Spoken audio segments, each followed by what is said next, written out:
Hello मु रुबीना आपण मानक स्वागत करुच्ची मो channel easy learning with Rubina को।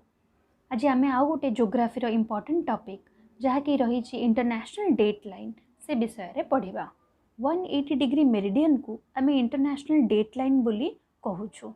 इंटरनेशनल डेट लाइन को लेकिन गोटे विराट बड़ मिथ रही जोटा कि आम एबे सॉल्व करबा। प्राइम मेरिडियन टा हमर 0 डिग्री रे अछि और इंटरनेशनल डेट लाइन टा हमर 180 डिग्री को अछि, किंतु यार ता सहित कौन संपर्क नाही। एटा आमे प्रथमे जानि नेबा दरकार और ए डाउटटा हमर क्लियर हे जिबा निहाती दरकार। इंटरनेशनल डेट लाइन टा किपरि ड्रा करा जायछि आमे से विषय रे देखिबा।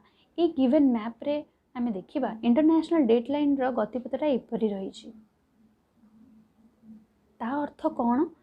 एटा कौनसी भी देश को लागी कि नाही या कौनसी भी देश को टच करी नाही, केवल जलराशि मध्य देकी ही गति करिछि।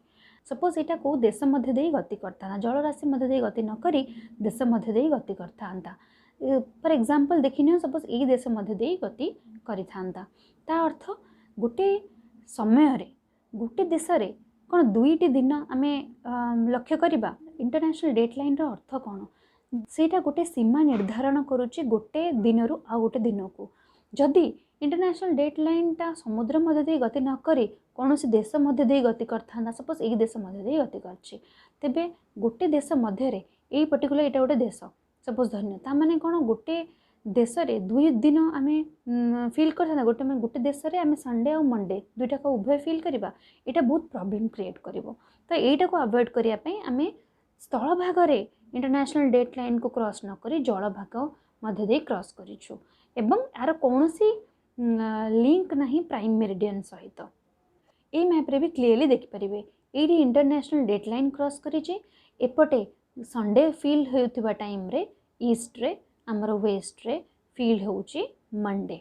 तबे एई चित्र रे हमें क्लियरली देखि परिबा international date line. International date line रो आमे तेले पश्चिम रु पूर्व को गति करूछु सेते बेले आमे गोटे दिन गेन करूछु, किंतु जेते बेले आमे पूर्व पश्चिम को जाऊँ, एटा सपोज ईस्ट एटा सपोज वेस्ट, पूर्व पश्चिम को जाऊँ आमे लूज करूछु गोटे दिन, वेस्ट थिले संडे रे आमे ठीक सेई दिन ही आमे गति करि गले ईस्ट को गले। जेतले आमे ईस्ट को गले आमे सेठी सैटरडे फील कले।